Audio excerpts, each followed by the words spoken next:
விஷயத்தை போனல சொல்லிரணும்னு மனசு கடந்து துடியா துடிக்குது. ஆனா வானர் வெளியே இந்த விஷயம் கசிஞ்சிர கூடாதுன்னு சொன்னாவல. அது சொல்லாம இருந்திருந்தாவது குரூப்ல போட்டுக்கலாம்.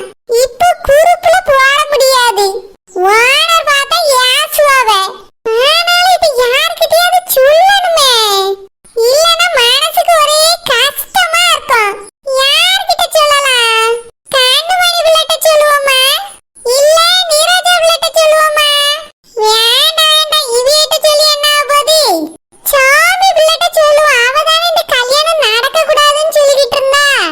அவட்ட சொன்னாதான் அவ ஏதாவது செய்வா. நம்பர் இந்தா இருக்கு. இவளுக்கே ஒரு வாய்க்கு மெசேஜ் போட்டுருவோம். எனது அன்புக்கும் பாசத்திற்கும் மரியாதைக்கும் உரிய சாமி பிள்ளைக்கு இப்பொழுது அறிவிப்பது என்னவென்றால், நமது ஓனர் அவர்கள் அவர் தம்பிக்கு பார்த்திருக்கும் பெண் வீட்டிற்கு 2 நாட்கள் விருந்துக்கு செல்ல இருக்கிறார். அதற்கு என்னையும் சிறப்பு விருந்தினராக அழைத்திருக்கிறார். பின் குறிப்பு: விருந்துக்காக மட்டுமே செல்லவில்லை. அந்த பெண்ணை பற்றின உண்மை என்னவென்று கண்டுபிடிப்பதற்காக தான் செல்கிறோம். பின் குறிப்பை விட பெரிய குறிப்பு. விருந்து என்பதால் பல்வகை உணவுகள் தயாரிக்கப்பட்டிருக்கும் என்று நம்புகிறேன். இப்படிக்கு உங்கள் மீன்காரி. எப்பாடா, ஒரு வழியா மெசேஜ் போட்டாச்சு. இப்பதான் நிம்மதியா இருக்கு. சாமி பிள்ளை ஏதாவது செய்யணும்னா செய்வா.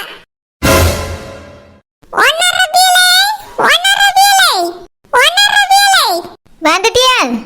எவ்வளவு துரத்தினாலும் அந்த கரப்பாம்பூச்சி மட்டும் ஊனா ஓடி வந்துருது. என்ன அது வந்து நீங்க 2 நாள் விருந்துக்கு போறீங்களாமே, கேள்விப்பட்டேன். அதான் நீயா நானும் உங்க கூட அப்படியே விருந்துக்கு வரலாமேன்னு. என்னது? இல்ல, நானும் தானே அன்னைக்கு பொண்ணு பார்க்க வந்தேன். நீங்களாம் போறியா, அதான் கேட்கலாமேன்னு வந்தேன். எங்க அம்மையும் நானும் வரோம், சேர்த்து கொடுங்க. ஆமா, சேத்துக்கிட்டே உன் சொந்தக்காரி வீட்டுக்கு போறோம். நாங்க போறது என் தம்பிக்கு பொண்ணு பார்த்துக்கலாம், அந்த வீட்டுக்கு போறோம். உன் குடும்பிய கொண்டு அங்க எங்க நட. இங்க பாருங்க, ஃபிஷ் ஆண்டி எல்லாத்தையும் தெளிவா மெசேஜ்ல அனுப்பிட்டாங்க. நீங்க எதுக்கு போறியா, ஏன் போறியா, எல்லா விவரமும் எனக்கு தெரியும். அந்த பிள்ளை மேல உங்களுக்கு சந்தேகம். அதனால விருந்துக்கு தானே போற மாதிரி நடிச்சிட்டு அந்த பிள்ளைய பத்தி செக் பண்ண போறியே. அந்த மீன்காரிக்கு பேதி எடுத்துட்டேன். காதம் வச்ச மாதிரி இருக்கணும்னு சொன்னேன். குரூப்ல போட்டுட்டா பேதி இருப்பேன். ஒன்னரதியில நான் அன்னைக்கு பொண்ணு பார்க்க வந்தேன்ல, அதனால ஃபிஷ் ஆண்டி எனக்கு மட்டும் தான் மெசேஜ் பண்ணியிருக்காங்க. குரூப்ல எல்லாம் போடல. குரூப்ல மட்டும் போட்டிருக்கேன். இன்னைக்கு அவ்வளவுக்கு உடப்புல போட்டிருப்பேன். சரி, நான் தானே அந்த பொண்ணை பத்தி உங்களுக்கு தகவல் எல்லாம் கொடுத்தேன். என்னைய சாத்து தான் விருந்துக்கு கூட்டிட்டு போங்கலாம். நான் வந்தாதான் செக் பண்ணி சொல்றதுக்கு கரெக்டா இருக்கும். ஆமா, செக் பண்ணி சொல்றதுக்கு ஒரு டாக்டர். இங்க பார் குடுமி, நீ சொன்னதை கேட்டுட்டு அங்க போய் நாங்க செக் பண்ண போவேல. நாங்க விருந்துக்கு தான் போறோம். அவியலும் எங்க வீட்டுக்கு 2 நாள் கழிச்சு வருவாவே.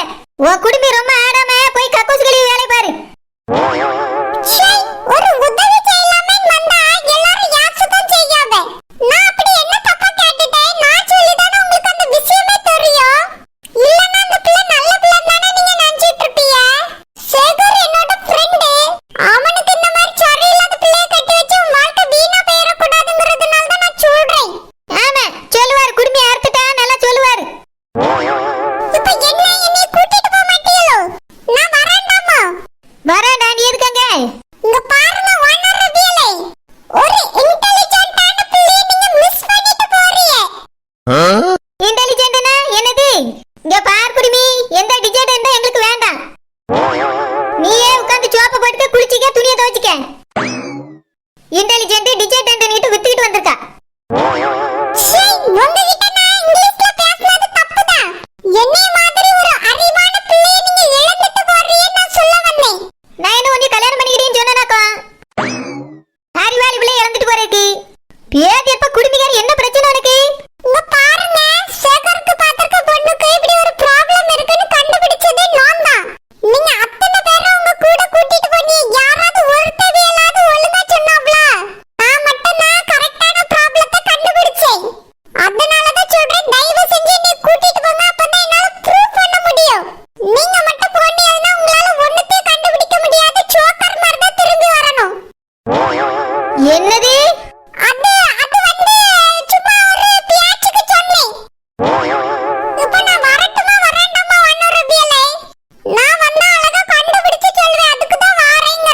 இங்க பார், நீ வரவே வேண்டாம். நீ வந்தாதான் வேணையே. இங்கே இருந்துக்க, அது போதும். இங்க இருந்து நான் என்ன பண்றதா? கக்கு சகல்வனா. இங்க பார் குடுமி, அந்த விஷயத்தை கண்டுபிடிச்சது நீ கிடையாது. எங்க பாட்டியோ அந்த குறிச்சி மரியா பாட்டியும் தான் கண்டுபிடிச்சாவ. நீ ரொம்ப பெருமைப்பட்டுக்கிடாத. நீ மட்டும் சொல்லியிருந்தா நான் நம்பியிருக்கவே மாட்டேன். பாட்டியல் சொன்னதுனால தான் நான் நம்பி இந்த விஷயத்துக்கே நான் அரேஞ்ச் பண்ணியிருக்கேன். அதுக்கு தான் சொல்றேன், உங்களுக்கு நம்பிக்கை இல்லைல்ல, என்னைய சோத்து கூட்டிட்டு போங்க, நான் ப்ரூவ் பண்றேன். நீ ஒன்னையும் கிளிக்கண்டா, நீ இங்கே இருந்தே. இதுக்கு மேல பேசினா குடுமி அறுத்துப்படுவேன். உங்ககிட்ட எவ்வளவு சொன்னாலும் புரியாது. தயவு செஞ்சு சேகரை கூப்பிடுங்க. நான் சேகர் கிட்ட பேசிக்கிட்டேன். ஆமா, சேகர் உன் புருஷன். அப்படியே இவர் என்கிட்ட அதிகாரமா அதட்டிக்கிட்டு சொல்லுவாரு, நான் கூப்பிட்டுறேன்.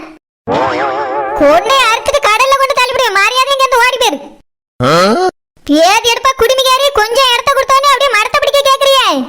நீங்க இதுக்காக ஃபீல் பண்ணுவீங்க. அதுக்கான நேரமும் காலமும் வரும். வரட்டும், வந்தா நாங்க பாத்துக்கிடுவோம். நீங்க உங்க வேலையை பார்த்துட்டு போங்க. I will meet you soon. சூனாது சூளையாது. இந்த வா இன்னொருத்தவங்க கொண்டே அறுத்து குழம்பு வச்சு இப்படி. Susanti, Susanti. சாமிமா, மாமா வா. என்னம்மா, நான் போட்ட மெசேஜ் பார்த்துட்டு ஓடி வந்தியோ? அதையே கேக்குறீங்க சுசாந்தி? உங்க மெசேஜ பார்த்துட்டு நான் நேரா வனரபியல் வீட்டுக்கு தான் போனேன். வனரபியல்ட்ட விருந்துக்கு என்னையும் சேர்த்து கூட்டிட்டு போங்கன்னு சொன்னேன் சுசாந்தி. வனரபியல் கூட்டிட்டு போக முடியாதுன்னு சொல்லிட்டாவ. நான் மறுபடி கேட்டனா கொண்டே அறுத்துருவேன், ஓடிடுன்னு சொல்லிட்டாவ. அதான் நான் ஓடி வந்துட்டேன் சுசாந்தி. வானரி எப்பவுமே அப்படிதான். என்னைய கூட சம்மந்தி தான் போயிட்டு வர சொன்னாவே. வானருக்கு எப்பவுமே நல்லவியல கண்டாலே ஆகாது. சுசாந்தி, அந்த பொண்ணுக்கு இப்படி ஒரு ப்ராப்ளம் இருக்குன்னு சொன்னதே நான் தானே. நான் சொல்லலன்னா வனரபியலுக்கு எப்படி தெரியும்? இன்ஃபேக்ட் நம்பியிருக்க கூட மாட்டாவ. நான் சொன்னதுனால தான் இப்ப அந்த பொண்ணை பத்தி டவுட் பட்டுக்கிட்டு விசாரிக்கிறதுக்காக தான் அங்க போய் தங்கவே போறாவ. ஆனா என்னைய கூட்டிட்டு போக மாட்டேன்னு சொல்லிட்டாவ சுசாந்தி. எல்லாரும் போய் அன்னைக்கு விசாரிச்சவ. எல்லாரும் நல்ல பொண்ணு, நல்ல குடும்பம் தான் சொன்னாவ. நான் மட்டும் தான் கரெக்டான ஆட்களை விசாரிச்சேன். அதனால தான் அந்த பொண்ணை பத்தின உண்மைகள் தெரிய வந்துச்சு. இந்த வனரபியல் என்னடானா இப்படி சொல்றா சுசாந்தி. என்னைய கூட்டிட்டு போலனா அந்த பொண்ணுக்கு இருக்க ப்ராப்ளத்தை எப்படி இவ கண்டுபிடிப்பாவ? விசாரிக்க போனப்பவே இவ லட்சணம் எல்லாம் தெளிவா தெரிஞ்சிட்டு ஒண்ணுத்துக்கு ஆமாண்டவ யாரோ. நான் வந்தாதான் சுசாந்தி கரெக்டா கண்டுபிடிச்சு காட்ட முடியும். வனரபியல் கூட்டிட்டு போக மாட்டேன்னு சொல்லிட்டாவ. என்ன பண்றதுன்னு தெரியல சுசாந்தி. சேகர் வந்தாவது எனக்கு சப்போர்ட் பண்ணுவான். அவனும் வரலையா? நீங்க தான் போறிய, நீங்களாவது எனக்கு கொஞ்சம் சப்போர்ட் பண்ணுங்களா? சாமிமா, என்னையே வானர் கூட்டிட்டு போக மாட்டேன்னு சொன்னாவே. சாமந்தி தான் என்னையவே கூட்டிட்டு போன்னு சொன்னாவே. அதனாலதான் வானர் என்னையவே கூட்டிட்டு வராவ சாமி. இப்ப நான் உனக்கு போய் ரெக்கமெண்டேஷன் பண்ணனா வானர் என்னையவே கூட்டிட்டு போக மாட்டாவே. நானும் வீட்டுல தான் இருக்கணும். யார்ல போறாவ சுசாந்தி? நானே, வானரு, அப்புறம் அந்த பாட்டியல் 2 பேரு. அவ்வளவுதாம்மா. சுசாந்தி 4 பேர் தானா? நீங்க மட்டும் போய் எப்படி கண்டுபிடிப்பீங்க? நானும் வரேன் சுசாந்தி. வானர் கேட்க மாட்டாவ சாமி. அப்ப சரி சுசாந்தி, நான் ஒன்னு சொல்லட்டுமா? நீங்க அங்க போய் எனக்காக ஒரு வேலை பார்க்கறீங்களா? என்னதுமா? அது வந்து நான் உங்களுக்கு பரம் போன்ல சொல்றேன். அந்த பொண்ணு சரி கிடையாதுன்னு எப்படியாவது வனரபியலுக்கு ப்ரூஃப் பண்ணணும். அப்பதான் இந்த கல்யாணத்தை வி ஸ்டாப் பண்ணுவாங்க. சேகருக்கு அந்த பொண்ணு சுத்தமா பிடிக்கலையா சுசாந்தி. அதனால நீங்க மட்டும் தான் அவிய கூட போறீங்க. நீங்க தான் ஹெல்ப் பண்ண முடியும் சுசாந்தி. எப்படியாவது இந்த ஒரு உதவியை மட்டும் செய்யுங்க. கல்யாணத்தை எப்படியாவது நிறுத்த பாருங்க சுசாந்தி. என்னம்மா நீ வேற என்னென்னவோ சொல்லியா? நான் ஏதாவது செஞ்ச வானருக்கு பிடிக்காதே. சுசாந்தி, அந்த பிள்ளை ஒன்றும் நல்ல பிள்ளையா இருக்காது. ஏதாவது சில பல குறைகள் இருக்கும். அதை நீங்க பெருசாக்கிருங்க. அப்புறம் தூக்கத்துல இருந்து எழுப்புன அந்த பிள்ளை அடிக்கும்னு சொன்னாவல்ல, அதே மாதிரி தூக்கத்துல இருந்து எழுப்பி பாருங்க. அடிக்குதா இல்லையான்னு அப்பதான் தெரியும். சரி சாமிமா, உனக்காக செய்றேன். சுசாந்தி, அடிக்கடி கால் பண்ணுங்க. நான் உங்களுக்கு என்ன பண்ணணும், எப்படி பண்ணணும்னு இன்ஸ்ட்ரக்ஷன் கொடுத்துட்டே இருக்கேன். ஓகேவா? சரிம்மா.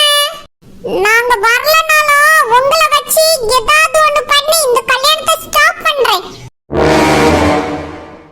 தங்கச்சி, தங்கச்சி, தங்கச்சி குதிச்சி மரியா. எக்கா வாங்கக்கா. இப்பதான் நானும் அவரு சாப்பிட்டு முடிச்சோம்.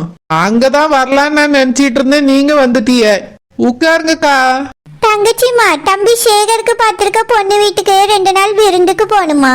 ஷடோஜா என்னையும் கூப்பிட்டாமா. நான் தங்கச்சி இல்லாம வரமாட்டேன்னு சொல்லிட்டேன். அவ சரி அப்படின்னா உங்க தங்கச்சியை சேர்த்து கூட்டிட்டு வாங்கன்னு சொல்லிட்டாமா. அப்படியாக்கா? ஆமாமா, நீ இல்லாம எந்த இடத்துக்கும் போறதுக்கு எனக்கு இப்போ மனசே இல்லை. நீ வந்தா எனக்கு கொஞ்சம் நல்லா இருக்கும்னு தோணுது தங்கச்சி. வாடியா, 2 நாளே விருந்துக்கு போய் அவிய வீட்டுல தங்கிட்டு வரலாம். ஏக்கா நான் வந்துருவேன். ஆனா என் புருஷன் வீட்டுல ஒத்தையில இருப்பாவ, சாப்பாடு யார் செஞ்சு கொடுப்பா?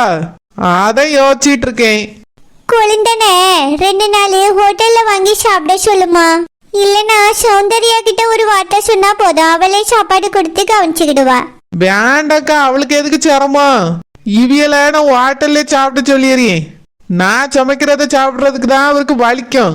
ஹோட்டல் சாப்பாடுனா விரும்பி சாப்பிடுவாரு. அப்படியாம்மா, குழந்தனை கூப்பிட்டு ஒரு வார்த்தை கேட்டுருமா தங்கச்சி, விருந்துக்கு போட்டுமான்னு. ஏக்கா கேட்கவே வேண்டாம், எந்தாலியாவது போன்னு அவரே சொல்லியாரு. அதனால அவர் பாட்டுக்கு இருப்பாரு, நம்ம போவோம். நான் வாரேன்க்கா. சரிம்மா தங்கச்சி. அப்புறம் சரோஜா ஒரு விஷயத்த சொல்ல சொன்னா. என்னதுக்கா? நம்ம அந்த பிள்ளைய பத்தி அன்னைக்கு விசாரிக்க போயிருந்தோம்ல. ஆமா. ஒரு பொம்பளை கூட அந்த பிள்ளை சரி கிடையாது, இந்த மாதிரி தூக்கத்துல இருந்து முழிச்சா அடிக்கும் கடிக்கும்னு சொல்லிச்சுல. ஆமாக்கா, ஒரே ஒருத்தி தானே அப்படி சொன்னா. அதனாலதாம்மா சரோஜா சந்தேகப்பட்டுட்டு விருந்துக்கு வரேன்னு சொல்லியிருக்கா அவிய கிட்ட. அது மட்டும் இல்ல, இந்த ஊர்ல அப்படி ஒரு கட்டி இருக்கணும்னு சொல்லியிருக்கா. நீயும் அவிய கிட்ட அப்படியே சொல்லுவியா? ஏக்கா அப்படின்னா அந்த பிள்ளைய கண்காணிக்க தான் நம்ம போறோமோ? ஆமாமா தங்கச்சி, தம்பி சேகர கல்யாணம் பண்ணிக்க போற பிள்ளை. குடும்ப குத்து விளக்கா வரணும், எல்லாத்துலயும் சரியா இருக்கணும்ல. அடிச்சேன் கடிச்சேன் பிடிச்சேன்னா சரி வராது. ஏன்னா சேகர் ரொம்ப நல்ல பையன், அமைதியான குணம். அவனுக்கு வரப்போற பிள்ளை அப்படி இருக்கணும் இப்படி இருக்கணும். அவன் அம்மகாரிக்கு ஒரு கனவு இருக்கும். இந்த பிள்ளை அடிக்கும் கடிக்கும்னு கேள்விப்பட்ட உடனே கொஞ்சம் விசாரிக்கணும்னு பாக்காவ. சரோஜா நம்ம 2 பேரதாமா ரொம்ப உறுதியா நம்பிக்கிட்டு இருக்கா. நம்ம தான் அந்த பிள்ளைய சரியா கவனிக்கணும். சரோஜா கிட்ட கரெக்டான விஷயங்களை மட்டும்தான் சொல்லணும். அதுலயும் கண்ணால பாக்குற விஷயத்த மட்டும்தான் சொல்லணுமா. அந்த குடுமிக்காரியும் விசாரிக்கும் போது நிறைய பேரு சொன்னாவன்னு சொன்னால, அதெல்லாம் சரோஜா நம்பலையா. நம்ம சொன்னதுக்காக தான் இந்த விருந்து செட்டப்பே ஏற்பாடு பண்ணியிருக்கா. ஏக்கா புரியுதுக்கா. அந்த பிள்ளைய தூக்கத்துல இருந்து எழுப்புனா அடிக்குமா கடிக்குமான்னு செக் பண்ணோம். அதுக்காக தானே நம்ம போறோம். ஆமாண்டா தங்கச்சி, அந்த பிள்ளைய செக் பண்றதுக்கு தான் போறோம். சரிக்கா, அதெல்லாம் கரெக்டா பண்ணிடலாம். சரோஜாவை பயப்பட வேண்டாம்னு சொல்லி வைங்க. சரிடா, நாளைக்கு கிளம்புறோம். பேக்ல ட்ரெஸ் எல்லாம் எடுத்து வச்சுட்டு ரெடியா இருமா. அவிய கிட்ட பார்த்து நாசூக்கா நடந்துக்க, சரியா? சரிக்கா, அதெல்லாம் நான் கரெக்டா நடந்துக்கிடுவேன். உட்காருங்கக்கா, பேசிட்டு இருப்போம். சரிம்மா தங்கச்சி. சரோஜா தெளிவா சொன்னா, நம்மளதான் அவன் நம்பிக்கிட்டு இருக்காளாம். அதனால கரெக்டா பார்த்ததை மட்டும்தான் சொல்லணும், சரியா? சரிக்கா, அதெல்லாம் பாத்துக்கிடலாம். நான் சும்மாவே தெளிவா பாப்பேன். இது பொண்ணு விஷயம், கண்ணுக்குள்ள விளக்கெண்ணெய் ஊத்திட்டு பாப்பேன்க்கா. சரோஜாவை பயப்படாம இருக்க சொல்லுங்க, நான் பாத்துக்கிட்டே எல்லாத்தையும். சரிடா தங்கச்சி. வீரல இருந்த 30 பவுன் நகையை காணோம். மத்த நகையெல்லாம் வச்ச இடத்துல வச்ச மாதிரியே இருக்கு. கொஞ்சோண்டு நகையை மட்டும் எடுத்திருக்காவன்னா யார் வந்து எடுத்திருப்பா? மாணிக்கமா தான் இருக்கணும். அவன் ஏன் தான் இப்படி இருக்கானோ தெரியல. இத்தனைக்கும் நான் அன்னைக்கே அவனை சத்தம் போட்டேன், இந்த மாதிரிலாம் நகையை எடுத்துட்டு போய் குடுக்காதன்னு. மறுபடியும் என் பேச்சு கேட்காம நகையை எடுத்துட்டு போய் கொடுத்துருக்கானே. அவன் இடிச்ச வீட்டுக்கு நம்ம எதுக்கு நஷ்ட ஈடு கேட்டணும்? எல்லாம் அந்த சரோஜாவை சொல்லணும். அவ வீட்டை இடிச்சா அவகிட்ட கேட்கணும் பணத்தை. என் பிள்ளைகிட்ட எதுக்கு பணத்தை கேட்டா? அன்னைக்கு நான் வீட்டுல போய் சத்தம் போட்டுட்டு வந்தோம், என் பிள்ளைகிட்ட ரூபா வாங்கியிருக்கா. அவ எப்படிப்பட்ட ஆளு? என் வீட்டுக்கே அவன் தம்பியை திருடுறதுக்கு அனுப்பியிருக்கா. பின்ன சும்மா இருப்பாளோ? என் மகனை தூண்டி விட்டு மறுபடியும் திருட வச்சிருக்கா. 30 பவுனு கொஞ்சமா நஞ்சமா? இவ தருவாளா இல்ல கெட்டிட்டு வந்தானே ஒருத்தி, அவ வீட்டுல தான் வாங்கி தருவாப்ல. 10 வயசாளுக்கு பிரோஜனம் இல்லாதவாவலாம் ரோட்ல வச்சு டீ வித்துக்கிட்டு இருக்கா. அவளுக்காக போய் 20 லட்சம் கொடுத்துருக்கான் பாரு. அதுவும் நம்ம வீட்டு நகையை வச்சு. என்கிட்ட கேட்கும்போது நான் தரமாட்டேன்னு சொன்னேன். திருட வந்தாவன்னு போலீஸ்ல கம்ப்ளைண்ட் கொடுத்தேன். மறுபடியும் நான் வெளியே போன நேரம் பார்த்து எடுத்துட்டு போயிருக்கான். நான் எல்லாம் அப்படியே தான் இருக்கும்னு இத்தனை நாள் செக் பண்ணாமலே இருந்துட்டேன்.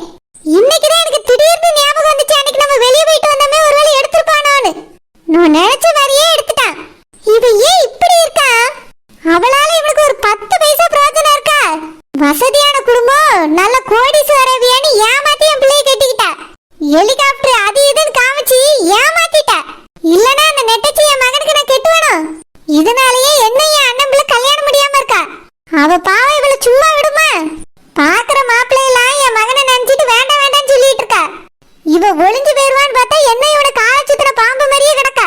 இதுல அவ பட்ட கடனுக்காக இவன் நகை வித்துட்டு போய் ரூபாய் கொடுத்துருக்கான். இதெல்லாம் உருப்படி எதுக்கா? நான் இது சும்மா விட மாட்டேனே. எப்படி அவன் என்னை கேட்காம ரூபாயை கொண்டு போய் கொடுக்கலாம்? நகையை எடுத்துட்டு போய் எப்படி விற்கலாம்? இந்த விஷயத்தை